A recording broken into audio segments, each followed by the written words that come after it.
കല്ലൂസ് PSC learning ചാനലിലേക്ക് എല്ലാവർക്കും സ്വാഗതം. നമ്മളിവിടെ 5ാം ക്ലാസ്സിലെ സോഷ്യൽ സയൻസ് പാർട്ട് 2 ആണ് ഡിസ്കസ് ചെയ്തുകൊണ്ടിരിക്കുന്നത്. ഇന്ന് എടുക്കാൻ പോകുന്നത് വിണ്ണിലെ വിസ്മയങ്ങളും മണ്ണിലെ വിശേഷങ്ങളും എന്ന് പറയുന്ന 10ാമത്തെ ചാപ്റ്ററാണ്. വീഡിയോ ഇഷ്ടപ്പെട്ടാൽ എല്ലാവരും ലൈക്ക് ചെയ്യുക, സബ്സ്ക്രൈബ് ചെയ്യുക. നമുക്ക് നോക്കാം. സൂര്യൻ ഒരു നക്ഷത്രമാണ്. ഭൂമിയോട് ഏറ്റവും അടുത്ത് സൂര്യൻ ഒരു നക്ഷത്രമാണ്. ഭൂമിയോട് ഏറ്റവും അടുത്ത് സ്ഥിതി ചെയ്യുന്ന നക്ഷത്രവും സൂര്യനാണ്. സൂര്യനേക്കാൾ വലിപ്പമുള്ള മറ്റനേകം നക്ഷത്രങ്ങളുമുണ്ട്. സൂര്യൻ ഒരു നക്ഷത്രമാണ്. ഭൂമിയോട് ഏറ്റവും അടുത്ത് സ്ഥിതി ചെയ്യുന്ന നക്ഷത്രവും സൂര്യനാണ്. സൂര്യനേക്കാൾ വലിപ്പമുള്ള മറ്റനേകം നക്ഷത്രങ്ങളുമുണ്ട്. ഭൂമിയിൽ നിന്ന് വളരെ അകലെ സ്ഥിതി ചെയ്യുന്നതുകൊണ്ടാണ് നക്ഷത്രങ്ങൾ ചെറുതായി കാണപ്പെടുന്നത്. സ്വയം കത്തുന്ന ഭീമാകാരമായ ആകാശഗോളങ്ങളാണ് നക്ഷത്രങ്ങൾ. സ്വയം കത്തുന്ന ഭീമാകാരമായ ആകാശഗോളങ്ങളാണ് നക്ഷത്രങ്ങൾ. നക്ഷത്രങ്ങൾ വലിയ അളവിൽ താപവും പ്രകാശവും പുറത്തുവിടുന്നു. കോടിക്കണക്കിന് നക്ഷത്രങ്ങൾ ഉൾപ്പെടുന്ന നക്ഷത്രക്കൂട്ടങ്ങളാണ് ഗാലക്സികൾ. ഗാലക്സികൾ എന്ന് പറയുന്നത് കോടിക്കണക്കിന് നക്ഷത്രങ്ങൾ ഉൾപ്പെടുന്ന നക്ഷത്രക്കൂട്ടങ്ങളാണ് ഗാലക്സികൾ. നക്ഷത്രങ്ങൾ മിന്നുന്നത് എന്തുകൊണ്ട്? നക്ഷത്രങ്ങളിൽ നിന്ന് നേർരേഖയിൽ വരുന്ന പ്രകാശം അന്തരീക്ഷത്തിലൂടെ കടന്നു വരുമ്പോൾ നിരന്തരമായി ദിശാ വ്യതിയാനത്തിന് വിധേയമാകുന്നു. അതുകൊണ്ടാണ് ഭൂമിയിൽ നിന്ന് നോക്കുമ്പോൾ നക്ഷത്രങ്ങൾ മിന്നുന്നതായി നമുക്ക് തോന്നുന്നത്. ഭൂമി ഒരു ഗ്രഹമാണ്. സ്വയം കറങ്ങുകയും സൂര്യനെ വലം വയ്ക്കുകയും ചെയ്യുന്ന ആകാശഗോളങ്ങളാണ് ഗ്രഹങ്ങൾ. സ്വയം കറങ്ങുകയും സൂര്യനെ വലം വയ്ക്കുകയും ചെയ്യുന്ന ആകാശഗോളങ്ങളാണ് ഗ്രഹങ്ങൾ എന്ന് പറയുന്നത്. ഗ്രഹങ്ങൾക്ക് ചൂടോ പ്രകാശമോ സ്വയം പുറപ്പെടുവിക്കുവാൻ കഴിയുകയില്ല. സൂര്യനിൽ നിന്നാണ് ഗ്രഹങ്ങൾക്ക് ചൂടും പ്രകാശവും ലഭിക്കുന്നത്. ഗ്രഹങ്ങൾക്ക് ചൂടും പ്രകാശവും ലഭിക്കുന്നത് സൂര്യനിൽ നിന്നുമാണ്. സൂര്യനെ വലം വയ്ക്കുന്ന ഗ്രഹങ്ങൾ ഏതെല്ലാമാണെന്ന് നമുക്ക് നോക്കാം. ഗ്രഹങ്ങൾ: ബുധൻ. സവിശേഷതകൾ: സൂര്യനോട് ഏറ്റവും അടുത്ത് സ്ഥിതി ചെയ്യുന്ന ഗ്രഹമാണ് ബുധൻ. ശുക്രൻ. സവിശേഷതകൾ: പ്രഭാത നക്ഷത്രം, പ്രദോഷ നക്ഷത്രം എന്നിങ്ങനെ അറിയപ്പെടുന്ന ഗ്രഹം. ഭൂമി. ജീവൻ നിലനിൽക്കുന്ന ഒരേയൊരു ഗ്രഹം. ജീവൻ നിലനിൽക്കുന്ന ഒരേയൊരു ഗ്രഹമാണ് ഭൂമി. ചൊവ്വ. ചുവന്ന ഗ്രഹം എന്ന് അറിയപ്പെടുന്നു. വ്യാഴം. ഏറ്റവും വലിയ ഗ്രഹമാണ് വ്യാഴം. ശനി. വലിപ്പത്തിൽ 2ാം സ്ഥാനമുള്ള ഗ്രഹം. യുറാനസ്. ഏറ്റവും തണുപ്പുള്ള ഗ്രഹം. നെപ്റ്റ്യൂൺ. സൂര്യനിൽ നിന്നും ഏറ്റവും അകലെ സ്ഥിതി ചെയ്യുന്ന ഗ്രഹം. ഒന്നുകൂടെ നോക്കാം. ബുധൻ. സൂര്യനോട് ഏറ്റവും അടുത്ത് സ്ഥിതി ചെയ്യുന്ന ഗ്രഹം. ശുക്രൻ. പ്രഭാത നക്ഷത്രം, പ്രദോഷ നക്ഷത്രം എന്നിങ്ങനെ അറിയപ്പെടുന്ന ഗ്രഹം. ഭൂമി. ജീവൻ നിലനിൽക്കുന്ന ഒരേയൊരു ഗ്രഹം. ചൊവ്വ. ചുവന്ന ഗ്രഹം എന്ന് അറിയപ്പെടുന്നു. വ്യാഴം. ഏറ്റവും വലിയ ഗ്രഹം. ശനി. വലിപ്പത്തിൽ 2ാം സ്ഥാനമുള്ള ഗ്രഹം. യുറാനസ്. ഏറ്റവും തണുപ്പുള്ള ഗ്രഹം. നെപ്റ്റ്യൂൺ. സൂര്യനിൽ നിന്ന് ഏറ്റവും അകലെ സ്ഥിതി ചെയ്യുന്ന ഗ്രഹം. സൂര്യനെ ചുറ്റുന്ന 8 ഗ്രഹങ്ങൾ, അവയുടെ ഉപഗ്രഹങ്ങൾ, കുള്ളൻ ഗ്രഹങ്ങൾ, ക്ഷുദ്രഗ്രഹങ്ങൾ, ഉൽക്കകൾ, വാൽനക്ഷത്രങ്ങൾ എന്നിവ ചേർന്നതാണ് സൗരയൂഥം. സൗരയൂഥത്തിന്റെ കേന്ദ്രം സൂര്യനാണ്. സൂര്യനെ ചുറ്റുന്ന 8 ഗ്രഹങ്ങൾ, അവയുടെ ഉപഗ്രഹങ്ങൾ, കുള്ളൻ ഗ്രഹങ്ങൾ, ക്ഷുദ്രഗ്രഹങ്ങൾ, ഉൽക്കകൾ, വാൽനക്ഷത്രങ്ങൾ എന്നിവ ചേർന്നതാണ് സൗരയൂഥം. സൗരയൂഥത്തിന്റെ കേന്ദ്രം എന്ന് പറയുന്നത് സൂര്യനാണ്. സൗരയൂഥത്തിന്റെ കേന്ദ്രം സൂര്യനാണെന്ന് ലോകത്തോട് പറഞ്ഞത് നിക്കോളസ് കോപ്പർനിക്കസ് ആണ്. ഇദ്ദേഹം പോളണ്ടുകാരനായ വാനശാസ്ത്രജ്ഞനായിരുന്നു. സൗരയൂഥത്തിന്റെ കേന്ദ്രം സൂര്യനാണെന്ന് ലോകത്തോട് പറഞ്ഞത് നിക്കോളാസ് കോപ്പർനിക്കസ് ആണ്. ഇദ്ദേഹം പോളണ്ടുകാരനായ വാനശാസ്ത്രജ്ഞനായിരുന്നു. സൗരയൂഥം ഉൾപ്പെടുന്ന ഗാലക്സിയാണ് ക്ഷീരപഥം അഥവാ ആകാശഗംഗ. സൗരയൂഥം ഉൾപ്പെടുന്ന ഗാലക്സിയാണ് ക്ഷീരപഥം അഥവാ ആകാശഗംഗ. ഇതിൽ കോടാനുകോടി നക്ഷത്രങ്ങളുണ്ട്. ഇത്തരത്തിലുള്ള കോടിക്കണക്കിന് ഗാലക്സികൾ ഉൾപ്പെടുന്നതാണ് പ്രപഞ്ചം. സൗരയൂഥം ഉൾപ്പെടുന്ന ഗാലക്സിയാണ് ക്ഷീരപഥം അഥവാ ആകാശഗംഗ. ഇതിൽ കോടാനുകോടി നക്ഷത്രങ്ങളുണ്ട്. ഇത്തരത്തിലുള്ള കോടിക്കണക്കിന് ഗാലക്സികൾ ഉൾപ്പെടുന്നതാണ് പ്രപഞ്ചം. അടുത്തത് വാൽനക്ഷത്രങ്ങൾ.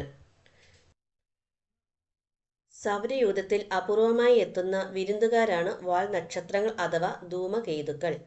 പാറ, പൊടി, ഹിമം എന്നിവ ചേർന്നാണ് വാൽനക്ഷത്രങ്ങൾ രൂപപ്പെടുന്നത്. സൂര്യനോടടുക്കുമ്പോൾ ഇവയുടെ വാൽ സൂര്യപ്രകാശമേറ്റ് തിളങ്ങുന്നു. അടുത്തത് ക്ഷുദ്രഗ്രഹങ്ങൾ. ചൊവ്വയ്ക്കും വ്യാഴത്തിനുമിടയിലായി കാണപ്പെടുന്ന ചെറുഗ്രഹങ്ങൾ പോലുള്ള ശിലാകഷ്ണങ്ങളാണ് ക്ഷുദ്രഗ്രഹങ്ങൾ. ക്ഷുദ്രഗ്രഹങ്ങൾ എന്ന് പറയുന്നത് ചൊവ്വയ്ക്കും വ്യാഴത്തിനുമിടയിലായി കാണപ്പെടുന്ന ചെറുഗ്രഹങ്ങൾ പോലുള്ള ശിലാകഷ്ണങ്ങളാണ് ക്ഷുദ്രഗ്രഹങ്ങൾ എന്ന് അറിയപ്പെടുന്നത്. അടുത്തത് കുള്ളൻ ഗ്രഹങ്ങൾ. കുള്ളൻ ഗ്രഹങ്ങൾ എന്ന് പറയുമ്പോൾ സൗരയൂഥത്തിൽ സൂര്യന് ചുറ്റും പരിക്രമണം ചെയ്യുന്ന ഗ്രഹങ്ങളെക്കാൾ ചെറുതും ഗോളാകൃതിയിലുള്ളതുമായ വസ്തുക്കളാണ് കുള്ളൻ ഗ്രഹങ്ങൾ. അത് സൗരയൂഥത്തിൽ സൂര്യന് ചുറ്റും പരിക്രമണം ചെയ്യുന്ന ഗ്രഹങ്ങളെക്കാൾ ചെറുതും ഗോളാകൃതിയിലുള്ളതുമായ വസ്തുക്കളാണ് കുള്ളൻ ഗ്രഹങ്ങൾ എന്ന് അറിയപ്പെടുന്നത്. അടുത്തത് ഉൽക്കകൾ. ക്ഷുദ്രഗ്രഹങ്ങളിൽ നിന്നും മറ്റും ഭൂമിയുടെ അന്തരീക്ഷത്തിലേക്ക് അതിവേഗത്തിൽ പ്രവേശിക്കുന്ന ശിലാകഷ്ണങ്ങളാണ് ഉൽക്കകൾ. ക്ഷുദ്രഗ്രഹങ്ങളിൽ നിന്നും മറ്റും ഭൂമിയുടെ അന്തരീക്ഷത്തിലേക്ക് അതിവേഗത്തിൽ പ്രവേശിക്കുന്ന ശിലാകഷ്ണങ്ങളാണ് ഉൽക്കകൾ എന്ന് പറയപ്പെടുന്നത്. രാത്രി സമയങ്ങളിൽ അവ അതിവേഗം സഞ്ചരിക്കുന്ന തീപ്പൊരിയായി ആകാശത്ത് കാണപ്പെടുന്നു. രാത്രി സമയങ്ങളിൽ അവ അതിവേഗം സഞ്ചരിക്കുന്ന തീപ്പൊരികളായി ആകാശത്ത് കാണപ്പെടുന്നു. ഏതാനും സെക്കൻഡുകൾ കൊണ്ട് ഇവ കത്തിത്തീരുന്നു. പ്രാദേശികമായി ഇവ കൊള്ളിമീനുകൾ എന്ന് അറിയപ്പെടാറുണ്ട്. ഈ ഉൽക്കകളെയാണ് കൊള്ളിമീനുകൾ എന്നും അറിയപ്പെടുന്നത്. ഗ്രഹങ്ങൾക്ക് ചുറ്റും നിശ്ചിത സഞ്ചാര പാതയിലൂടെ വലം വെച്ചുകൊണ്ടിരിക്കുന്ന ആകാശഗോളങ്ങളാണ് ഉപഗ്രഹങ്ങൾ എന്ന് പറയുന്നത്. ഗ്രഹങ്ങൾക്ക് ചുറ്റും ഒരു നിശ്ചിത സഞ്ചാര പഥത്തിലൂടെ വലം വെച്ചുകൊണ്ടിരിക്കുന്ന ആകാശഗോളങ്ങളാണ് ഉപഗ്രഹങ്ങൾ. ഭൂമിയുടെ ഏക ഉപഗ്രഹമാണ് ചന്ദ്രൻ. ഭൂമിയുടെ ഏക ഉപഗ്രഹമാണ് ചന്ദ്രൻ. നക്ഷത്രമാസം. ചന്ദ്രന് ഭൂമിയെ ഒരു തവണ വലം വയ്ക്കുവാൻ ഏകദേശം 27.3 ദിവസം വേണ്ടിവരുന്നു. ഇതാണ് ഒരു നക്ഷത്രമാസം. ഒരു നക്ഷത്രമാസം എന്ന് പറഞ്ഞാൽ ചന്ദ്രന് ഭൂമിയെ ഒരു തവണ വലം വയ്ക്കുവാൻ ഏകദേശം 27.3 ദിവസം വേണ്ടിവരുന്നു. ഇതാണ് ഒരു നക്ഷത്രമാസം. സൂര്യനെ ചുറ്റിയുള്ള ആകാശഗോളങ്ങളുടെ സഞ്ചാരപാതയാണ് അവയുടെ ഭ്രമണപഥം. സൂര്യനെ ചുറ്റിയുള്ള ആകാശഗോളങ്ങളുടെ സഞ്ചാരപാതയാണ് അവയുടെ ഭ്രമണപഥം. ദീർഘവൃത്താകൃതിയിലുള്ള ഭ്രമണപഥത്തിലൂടെയാണ് ഗ്രഹങ്ങൾ സൂര്യനെ വലം വയ്ക്കുന്നത്. ഗ്രഹങ്ങളെ അവയുടെ നിശ്ചിത ഭ്രമണപഥത്തിൽ കൂടി സഞ്ചരിക്കുവാൻ സഹായിക്കുന്നത് ഗ്രഹങ്ങളും സൂര്യനും തമ്മിലുള്ള ആകർഷണ ബലമാണ്. സൂര്യനെ വലം വയ്ക്കുന്നതിനോടൊപ്പം ഗ്രഹങ്ങളെല്ലാം അവയുടെ സാങ്കല്പിക അച്ചുതണ്ടിൽ സ്വയം കറങ്ങുന്നു. ബഹിരാകാശ സഞ്ചാരിയായ സുനിത വില്യംസ് ഭൂമിയെക്കുറിച്ച് പറഞ്ഞത് നമുക്കൊന്ന് വായിക്കാം. ഭൂമി ഏറെ മനോഹരവും ആശ്ചര്യജനകവുമായി തോന്നി. ബഹിരാകാശ നിലയത്തിൻ്റെ ജനാലിലൂടെ മണിക്കൂറുകളോളം ഞങ്ങൾക്കത് നോക്കി കാണാനായി. ഭൂമിയുടെ ഗോളാകൃതി ഞങ്ങൾക്ക് വ്യക്തമായി കാണാൻ കഴിഞ്ഞു. സുനിത വില്യംസ്. ബഹിരാകാശം ഒരു ജ്യോതിർഗോളത്തിൻ്റെ അന്തരീക്ഷ പരിധിക്കപ്പുറമുള്ള മേഖലയാണ് ബഹിരാകാശം. ബഹിരാകാശം എന്ന് പറയുന്നത് ഒരു ജ്യോതിർഗോളത്തിൻ്റെ അന്തരീക്ഷ പരിധിക്കും അപ്പുറമുള്ള മേഖലയാണ് ബഹിരാകാശം എന്ന് പറയുന്നത്. വിവിധ രാജ്യങ്ങളിൽ നിന്നും വ്യത്യസ്തങ്ങളായ പഠനങ്ങൾക്കായും പര്യവേഷണത്തിനായും ബഹിരാകാശത്തേക്ക് വിദഗ്ധരെ അയക്കാറുണ്ട്. സൗരയൂഥത്തിൽ ജീവൻ നിലനിൽക്കുന്ന ഏക ഗ്രഹമാണ് ഭൂമി. സൗരയൂഥത്തിൽ ജീവൻ നിലനിൽക്കുന്ന ഏക ഗ്രഹമാണ് ഭൂമി. ഭൂമിക്ക് സവിശേഷമായ ഒരു ഗോളാകൃതിയാണ് ഉള്ളത്. ധ്രുവങ്ങൾ അല്പം പരന്നതും ഭൂമധ്യ രേഖാഭാഗം ചെറുതായി വീർത്തതുമായ ഗോളാകൃതിയാണിത്. ഈ ആകൃതിയാണ് ജിയോയിഡ്. ജിയോയിഡ് എന്ന പദത്തിന് ഭൂമിയുടെ ആകൃതി എന്നാണ് അർത്ഥം. ജിയോയിഡ് എന്ന പദത്തിൻ്റെ അർത്ഥം എന്ന് പറയുന്നത് ഭൂമിയുടെ ആകൃതി എന്നാണ്. ഭാരതീയ ശാസ്ത്രജ്ഞനായ ആര്യഭടൻ ഭൂമിക്ക് ഗോളാകൃതിയാണെന്നും സാങ്കല്പിക അച്ചുതണ്ടിൽ അത് സ്വയം കറങ്ങുന്നുവെന്നും വിശ്വസിച്ചു. ഭാരതീയ ശാസ്ത്രജ്ഞനായ ആര്യഭടൻ ഭൂമിക്ക് ഗോളാകൃതിയാണെന്നും സാങ്കല്പിക അച്ചുതണ്ടിൽ അത് സ്വയം കറങ്ങുന്നുവെന്നും വിശ്വസിച്ചിരുന്നു. ഗ്രീക്ക് തത്വചിന്തകരായ തെയിൽസ്, പൈതഗോറസ്, അരിസ്റ്റോട്ടിൽ എന്നിവരും ഭൂമിക്ക് ഗോളാകൃതിയാണെന്ന് വിശ്വസിച്ചു വന്നവരാണ്. പിൽക്കാലത്ത് മഗല്ലൻ എന്ന നാവികന്റെ ലോകം ചുറ്റിയുള്ള കപ്പൽ യാത്ര ഭൂമി ഉരുണ്ടതാണെന്ന് തെളിയിച്ചു. ഭൂമി ഉരുണ്ടതാണെന്ന് തെളിയിച്ചത് മഗല്ലൻ ആണ്. ഭൂമിയുടെ ഉപരിതലത്തിന്റെ ഏകദേശം 71% ജലമായതിനാലാണ് ബഹിരാകാശത്ത് നിന്ന് നോക്കുമ്പോൾ ഭൂമി ഒരു നീലഗോളമായി കാണപ്പെടുന്നത്. ഭൂമിയുടെ ഉപരിതലത്തിന്റെ ഏകദേശം 71% ജലമായതിനാലാണ് ബഹിരാകാശത്ത് നിന്ന് നോക്കുമ്പോൾ ഭൂമി ഒരു നീലഗോളമായി കാണപ്പെടുന്നത്. ഭൂമിയുടെ അന്തരീക്ഷമാണ് ഇതര ഗ്രഹങ്ങളിൽ നിന്നും ഭൂമിയെ വ്യത്യസ്തമാക്കുന്ന മറ്റൊരു സവിശേഷത. ഭൂമിയെ ആവരണം ചെയ്തിരിക്കുന്ന വായുവിൻ്റെ പുതപ്പാണ് അന്തരീക്ഷം. ഭൂമിയെ ആവരണം ചെയ്തിരിക്കുന്ന വായുവിൻ്റെ പുതപ്പാണ് അന്തരീക്ഷം. വാതകങ്ങൾ, പൊടിപടലങ്ങൾ, ജലാംശം എന്നിവ അന്തരീക്ഷത്തിൽ അടങ്ങിയിട്ടുണ്ട്. ഭൂമിയിൽ ചൂടിനെയും തണുപ്പിനെയും ക്രമീകരിച്ച് ജീവൻ നിലനിർത്തുവാൻ അന്തരീക്ഷം നിർണായകമായ പങ്ക് വഹിക്കുന്നു. ഭൂമിക്ക് ഗോളാകൃതി ആയതിനാലാണ്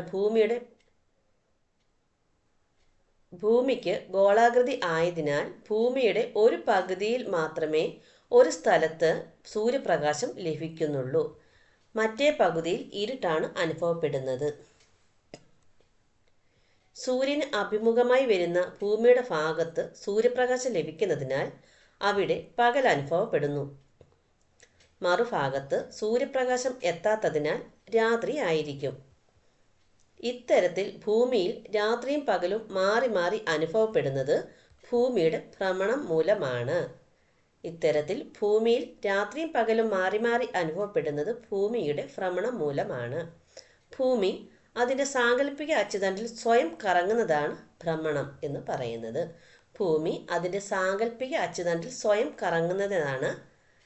ഭ്രമണം എന്ന് പറയുന്നത്. ഭൂമി ഭ്രമണം ചെയ്യുന്നത് പടിഞ്ഞാറ് നിന്നും കിഴക്കോട്ടാണ്. അതിനാലാണ് സൂര്യൻ കിഴക്ക് ഉദിച്ച് പടിഞ്ഞാറ് അസ്തമിക്കുന്നതായി നമുക്ക് അനുഭവപ്പെടുന്നത്. ഭൂമിക്ക് ഒരു ഭ്രമണം പൂർത്തിയാക്കുവാൻ 23 മണിക്കൂർ 56 മിനിറ്റ് 4 സെക്കൻഡ് സമയം ആവശ്യമാണ്. ഇതാണ് ഒരു ദിവസമായി കണക്കാക്കുന്നത്. ഭൂമി ഭ്രമണം ചെയ്യുന്നത് പടിഞ്ഞാറ് നിന്നും കിഴക്കോട്ടാണ്. അതിനാലാണ് സൂര്യൻ കിഴക്കുതിച്ച് പടിഞ്ഞാറ് അസ്തമിക്കുന്നതായി നമുക്ക് അനുഭവപ്പെടുന്നത്. ഭൂമിക്ക് ഒരു ഭ്രമണം പൂർത്തിയാക്കുവാൻ 23 മണിക്കൂർ 56 മിനിറ്റ് 4 സെക്കൻഡ് സമയം ആവശ്യമാണ്. ഇതാണ് ഒരു ദിവസം. ഭ്രമണം ചെയ്യുന്നതിനോടൊപ്പം ഭൂമി നിശ്ചിത സഞ്ചാര പാതയിലൂടെ സൂര്യനെ ചുറ്റി സഞ്ചരിക്കുന്നതുമുണ്ട്. ഇതാണ് പരിക്രമണം. പരിക്രമണം എന്ന് പറയുന്നത് ഭ്രമണം ചെയ്യുന്നതിനോടൊപ്പം ഭൂമി നിശ്ചിത സഞ്ചാര പാതയിലൂടെ സൂര്യനെ ചുറ്റി സഞ്ചരിക്കുന്നുമുണ്ട്. ഇതാണ് പരിക്രമണം. ഒരു തവണ സൂര്യനെ ചുറ്റി സഞ്ചരിക്കുവാൻ ഭൂമിക്ക് 365 ദിവസം വേണം. പരിക്രമണത്തിനെടുക്കുന്ന സമയമാണ് 365 ദിവസം. ഇതിനെ ഒരു വർഷമായി കണക്കാക്കുന്നു. ഭൂമിയുടെ പരിക്രമണത്തിൻ്റെ ഫലമായാണ് വ്യത്യസ്ത ഋതുക്കൾ അനുഭവപ്പെടുന്നത്. ഭൂമിയുടെ പരിക്രമണത്തിൻ്റെ ഫലമായാണ് വ്യത്യസ്ത ഋതുക്കൾ നമുക്ക് അനുഭവപ്പെടുന്നത്. അടുത്തത് ദിനാന്തരീക്ഷ സ്ഥിതി വെതർ നമുക്ക് നോക്കാം. ദിനാന്തരീക്ഷ സ്ഥിതി എന്ന് പറഞ്ഞാൽ ഒരു പ്രദേശത്ത് നിശ്ചിത സമയത്ത് അനുഭവപ്പെടുന്ന അന്തരീക്ഷ അവസ്ഥ. വെതർ അഥവാ ദിനാന്തരീക്ഷ സ്ഥിതി ഒരു പ്രദേശത്ത് നിശ്ചിത സമയത്ത് അനുഭവപ്പെടുന്ന അന്തരീക്ഷ അവസ്ഥയാണ് ദിനാന്തരീക്ഷ സ്ഥിതി. നിശ്ചിത സമയത്തെ അന്തരീക്ഷത്തിലെ ഈർപ്പം, ചൂട്, മഴ, കാറ്റ്, മേഘം തുടങ്ങിയവ ദിനാന്തരീക്ഷ സ്ഥിതിയെ സ്വാധീനിക്കുന്നു. അടുത്തത് കാലാവസ്ഥ, ക്ലൈമറ്റ്. ദീർഘകാലമായി ഒരു പ്രദേശത്ത് അനുഭവപ്പെടുന്ന ദിനാന്തരീക്ഷ സ്ഥിതിയുടെ ശരാശരിയാണ് കാലാവസ്ഥ എന്ന് പറയുന്നത്. ദീർഘകാലമായി ഒരു പ്രദേശത്ത് അനുഭവപ്പെടുന്ന ദിനാന്തരീക്ഷ സ്ഥിതിയുടെ ശരാശരിയാണ് കാലാവസ്ഥ എന്ന് അറിയപ്പെടുന്നത്. പാതിരാ സൂര്യൻ്റെ നാട്. പാതിരാ സൂര്യൻ്റെ നാട് എന്നറിയപ്പെടുന്ന രാജ്യമാണ് നോർവേ. പാതിരാ സൂര്യൻ്റെ നാട് എന്നറിയപ്പെടുന്ന രാജ്യമാണ് നോർവേ. യൂറോപ്പിൻ്റെ വടക്കു ഭാഗത്താണ് നോർവേ സ്ഥിതി ചെയ്യുന്നത്. വർഷത്തിൽ അധിക കാലവും മഞ്ഞുമൂടിക്കിടക്കുന്ന നോർവേയുടെ ഏറ്റവും വടക്കുള്ള പ്രദേശങ്ങളിൽ 6 മാസത്തോളം തുടർച്ചയായ പകലും 6 മാസത്തോളം തുടർച്ചയായ രാത്രിയുമാണ് അനുഭവപ്പെടുന്നത്. ജനവാസം കുറവുള്ള മഞ്ഞുമൂടിക്കിടക്കുന്ന ഈ പ്രദേശത്തെ ജനജീവിതം ചിട്ടപ്പെടുത്തിയിരിക്കുന്നത് എങ്ങനെയെന്ന് നോക്കാം. തുകൽ കൊണ്ട് നിർമ്മിച്ചതും വായു കടക്കാത്തതുമായ പാദരക്ഷകളും രോമനിർമ്മിതവുമായ വസ്ത്രങ്ങളുമാണ് ഇവിടുത്തെ ജനങ്ങൾ ധരിക്കുന്നത്. ഇവിടുത്തെ തദ്ദേശീയരായ ഇന്യൂട്ട് വളർത്തുനായ്ക്കൾ വലിക്കുന്ന പരന്ന സ്ലെഡ്ജുകളിൽ സഞ്ചരിക്കുന്നത് സാധാരണ കാഴ്ചയാണ്. 6 മാസത്തോളം നീളുന്ന ശൈത്യകാലത്ത് ഇവർ വാസസ്ഥലമായ ഇഗ്ലുവിൽ നിന്ന് പുറത്തിറങ്ങാറില്ല. അതിശൈത്യത്തെ അതിജീവിക്കുന്ന പന്നൽ, പായൽ തുടങ്ങിയവയാണ് ഇവിടുത്തെ മുഖ്യ സസ്യവർഗ്ഗങ്ങൾ. തിമിംഗലം, മത്സ്യങ്ങൾ, ഹിമമൂങ്ങ, സീൽ, ഹിമക്കരടി തുടങ്ങിയവയാണ് പ്രധാന ജന്തുവർഗ്ഗങ്ങൾ. വേട്ടയാടലും മത്സ്യബന്ധനവുമാണ് ജനങ്ങളുടെ പ്രധാന ഉപജീവന മാർഗം. ഇഗ്ലു ധ്രുവപ്രദേശങ്ങളിൽ അധിവസിക്കുന്ന തദ്ദേശീയരായ ജനവിഭാഗമാണ് ഇന്യൂട്ട് അഥവാ എക്സിമോകൾ. ഇവർ മഞ്ഞുകട്ടകൾ കൊണ്ട് നിർമ്മിക്കുന്ന വീടുകളാണ് ഇഗ്ലു. ധ്രുവപ്രദേശങ്ങളിൽ അധിവസിക്കുന്ന തദ്ദേശീയരായ ജനവിഭാഗമാണ് ഇന്യൂട്ട് അഥവാ എക്സിമോകൾ. ഇവർ മഞ്ഞുകട്ടകൾ കൊണ്ട് നിർമ്മിക്കുന്ന വീടുകളാണ് ഇഗ്ലു. മരുഭൂമി ധ്രുവപ്രദേശങ്ങളിൽ നിന്നും തികച്ചും